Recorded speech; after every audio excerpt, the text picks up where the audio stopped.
Spy universe को इतना ज्यादा नंगा कर दिया है कि अब वो अपने कैरेक्टर्स को मूवीज में नंगा नहीं कर रहे।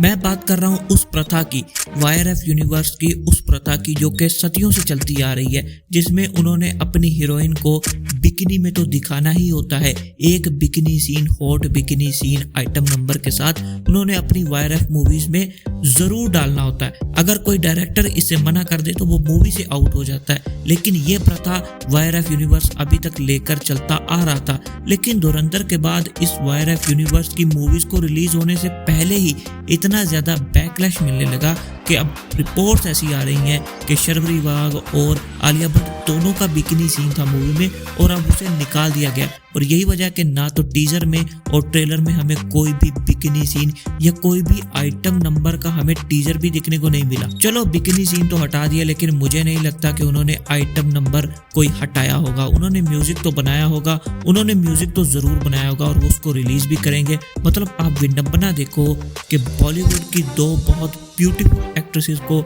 वाईआरएफ ने एक हाई ऑक्टेन एक्शन मूवी में लिया, लेकिन दोनों का कोई भी बिकिनी सीन या कोई भी डांसिंग सीन उन्होंने अभी तक टीजर ट्रेलर में नहीं दिखाया। और इसकी सबसे बड़ी वजह धुरंधर ही है, क्योंकि धुरंधर को देखने के बाद लोगों को समझ में आया कि एक असली स्पाई करता क्या है। उसको सीक्रेट रहना पड़ता है, वो बहुत ज्यादा लाउड नहीं हो सकता, वो डांस और ठुमके नहीं कर सकता, वो बिकिनी में नहीं घूम सकता, वो फॉरेन वेकेशंस पर नहीं जा सकता, उसको अंडरडॉग बनकर रहना पड़ता है, उसको लोगों की नजरों में नहीं आना पड़ता।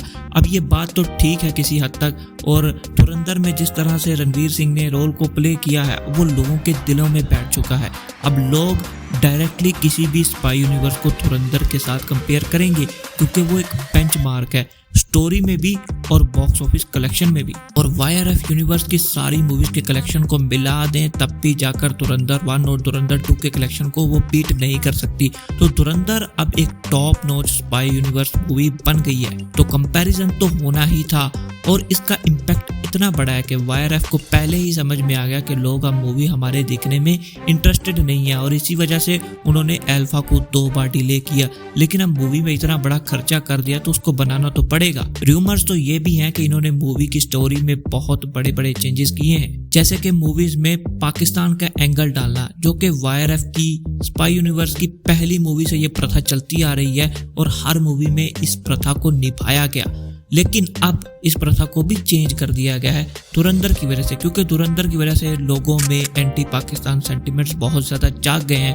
और वाईआरएफ स्पाई यूनिवर्स में फ्रेंडली रिलेशंस दिखाए जाते थे, आईएसआई और रॉ साथ में काम करके दिखाए जाते थे। आईएसआई और रॉ तो साथ में रोमांस और डांस कर रहे होते थे, और ये बात ऑब्वियसली अब लोगों को बिल्कुल भी पसंद नहीं है। लेकिन ऑब्वियसली इतने बड़े बड़े चेंजेस करने के बाद मूवी के स्टोरी पर कुछ तो फर्क पड़ा होगा। और शर्वरी वाघ का कैरेक्टर, जो कि पहले आलिया भट्ट के इक्वल होने वाला था, अब वो बहुत ही कम स्क्रीन टाइम का लग रहा है। टीजर में तो उन्हें दिखाया नहीं गया और ट्रेलर में 20 सेकंड के लिए दिखाया गया, तो हो सकता है कि ये उसी वजह से कट्स लगे हैं। जबकि मैं तो चाहता कि इस मूवी में कोई भी चेंजेस ना किया जाता, इसका अनकट वर्जन रिलीज किया जाता, ताकि वाईआरएफ स्पाई यूनिवर्स को पता चलता था कि लोग क्या देखना चाहते हैं और क्या नहीं। लेकिन लोगों के डर से पहले ही चेंजेस कर देना मुझे नहीं लगता कि ये ठीक है। ये उस राइटर की स्टोरी के साथ जस्टिस नहीं है जिसने स्टोरी को लिखा था, ये उस डायरेक्टर के साथ जस्टिस नहीं है जिसने एक विजन के साथ स्टोरी को डायरेक्ट किया था। लेकिन अगर आप ये बोलते हो कि मैंने अपना प्रॉफिट बचाना है इसलिए मैंने चेंजेस किए, और अगर आप सिर्फ प्रॉफिट के लिए मूवीज बना रहे हो तो फिर देशभक्ति पर मूवीज बनाने का क्या फायदा।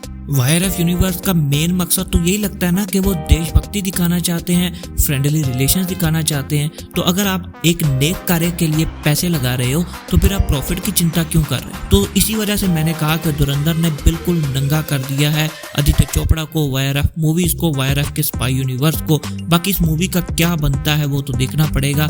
मैं इसके लिए अभी भी एक्साइटेड हूँ। मैंने पिछले वीडियोस में भी बोला कि मैं इसको एक नॉर्मल मासी हाई ऑक्टेन एक्शन मूवी की तरह देखूंगा और हमें इसे सपोर्ट करना चाहिए क्योंकि फीमेल लीड मूवी है। लेकिन आलिया भट्ट और शर्वरी वाघ के बिकिनी सीन को मैं जरूर मिस करूंगा। क्या आप भी मिस करोगे? नीचे कमेंट्स में जरूर बताना और वीडियो को लाइक करके चैनल को सब्सक्राइब कर देना, क्योंकि ऐसे वीडियोस आते रहेंगे। तब तक के लिए thank you, tata bye bye.